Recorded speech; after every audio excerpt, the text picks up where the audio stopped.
Puji Tuhan. Selamat pagi Bapak Ibu Saudara semua yang diberkati Tuhan. Selamat kita bertemu kembali dalam program Berkat Pagi bersama dengan saya Natalie Sakiling. Puji Tuhan. Firman Tuhan pagi hari ini terambil di dalam suratan Ibrani pasal yang ke-13 ayat yang ke-6. Surat Ibrani pasal 13 ayat yang ke-6 saya bacakan bagi kita semua. Demikian firman Tuhan. Sebab itu dengan yakin kita dapat berkata, Tuhan adalah penolongku. Aku tidak akan takut. Apakah yang dapat dilakukan manusia terhadap aku? Puji Tuhan, firman Tuhan mengatakan tadi, aku tidak akan takut. Berbicara mengenai rasa takut, siapa sih di antara kita setiap manusia yang tidak memiliki rasa takut? Setiap kita memiliki rasa itu, bukan begitu? Apalagi kita hidup di masa-masa sekarang yang dimana kita melihat banyak hal yang terjadi yang membuat kita menjadi takut. Kalau kita melihat dunia, apa sih yang bisa menjadi jaminan untuk kita tidak menjadi takut? Bukankah justru dengan kita melihat dunia, melihat keadaan dunia, membawa kita berada dalam keadaan yang menjadi takut? Tapi kalau kita melihat firman Tuhan, apa yang menjadi jaminan untuk kita bisa pegang? Firman Tuhan tadi mengatakan, Tuhan adalah penolongku. Di ayat 6 itu dikatakan, dengan yakin aku dapat berkata, Tuhan adalah penolongku. Apakah yang dapat dilakukan oleh manusia terhadap aku jikalau Tuhanlah penolongku? Saudaraku yang diberkati Tuhan, pasal 13 ini merupakan pasal terakhir dari suratan Ibrani ini, yang dimana ditutup atau diakhiri dengan berbagai nasihat di dalamnya. Melihat judul perikopnya pun tertulis di sana, nasihat dan doa selamat. Dan bahkan ada salah satu nasihat di dalam pasal 13 ini, ayat 5-nya mengingatkan kepada kita untuk kita tidak menjadi hamba uang. Nah, berbicara mengenai uang, hal yang sensitif, saudara, dikatakan bahwa uang itu bukanlah dosa, tetapi cinta akan uang yang membuat kita menjadi hamba uang, itulah yang menjadikan kita berdosa. Ingat baik-baik bahwa tidak adanya uang bukan berarti kita tidak bisa hidup. Namun orang dunia selalu mengatakan, pakai logika dong, pakai otak dong, gimana bisa hidup kalau nggak ada uang? Saya katakan memang benar adanya bahwa kita perlu uang. Itu merupakan kebutuhan hidup kita di dunia ini. Tetapi dengar bahwa uang itu bukanlah sumber kehidupan kita, bukanlah tujuan kehidupan kita. Yang menghidupkan ialah firman Tuhan. Ada tertulis, manusia hidup bukan hanya dari roti saja, melainkan dari setiap perkataan Allah. Itulah yang menghidupkan kita, saudara. Lalu mungkin di antara saudara mengatakan, jangan sok rohani. Gimana kita mau memenuhi kebutuhan sehari-hari kita? Gimana kita mau makan, mau ini, mau itu kalau nggak ada uang?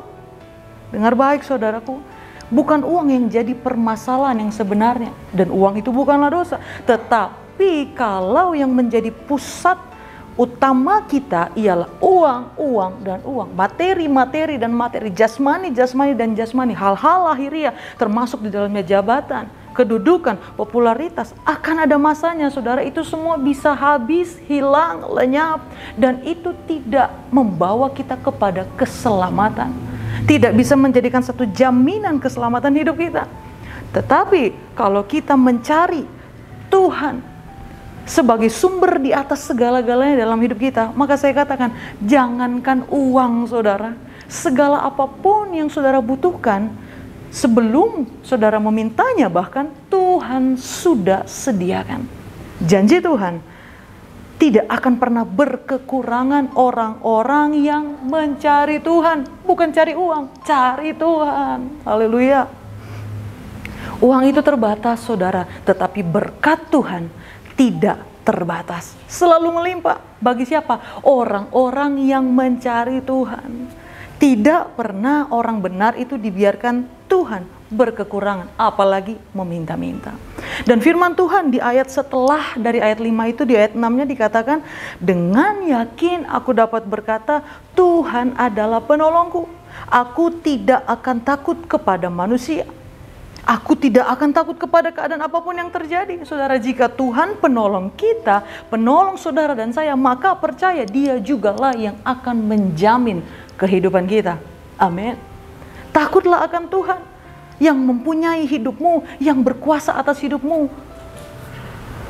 Di ayat 6 ini saudara, dalam terjemahan lain kalau saya melihat dikatakan, Tuhan adalah penolongku, aku tidak akan takut. Dengar ini, orang yang memusuhi aku tidak bisa melakukan apa-apa terhadapku, sebab Tuhanlah penolongku. Inilah yang terjadi saudara saat Tuhan yang membentengi kita, saat Tuhan yang memagari kita, saat Tuhan yang menjadi perisai, tempat perlindungan yang teguh. Maka mereka yang berniat jahat terhadapmu, mereka berurusan dengan Tuhan yang ada dalam hidup saudara. Sama seperti bangsa Israel, di mana mereka bersungut-sungut. Mereka bukan menolak Musa sebagai pemimpin mereka saat itu, tetapi sebenarnya yang mereka tolak ialah Tuhan Allah itu sendiri.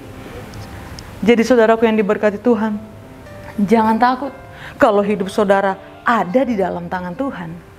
Jika ada yang mengusik hidup saudara, maka mereka berurusan dengan Tuhan, Sang pemilik hidup saudara. Siapa sih yang bisa menandingi Tuhan? Siapa yang bisa menyaingi Tuhan?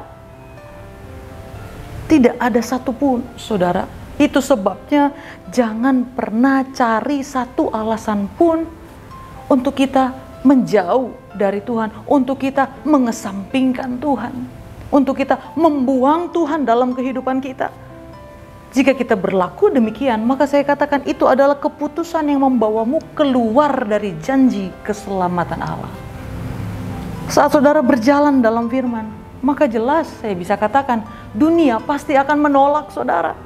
Namun jangan pernah takut melangkah, terus berjalan di dalamnya. Sekalipun engkau berjalan dengan engkau mencucurkan air mata, sama seperti apa yang Daud alami. Mazmur Daud mengatakan, aku ditolak dengan hebat sampai jatuh, tetapi Tuhan menolong aku. Haleluya. Dari mana datangnya pertolonganku? Pertolonganku ialah datang dari Tuhan yang menjadikan langit dan bumi. Sebab itu jemaat GPDI Immanuel Garut dengan yakin katakan, Tuhan adalah penolongku, aku tidak akan takut. Apakah yang dapat dilakukan manusia terhadapku jikalau Tuhanlah penolongku? Haleluya. Puji Tuhan, Immanuel, Allah menyertai kita semua. Kami perlukan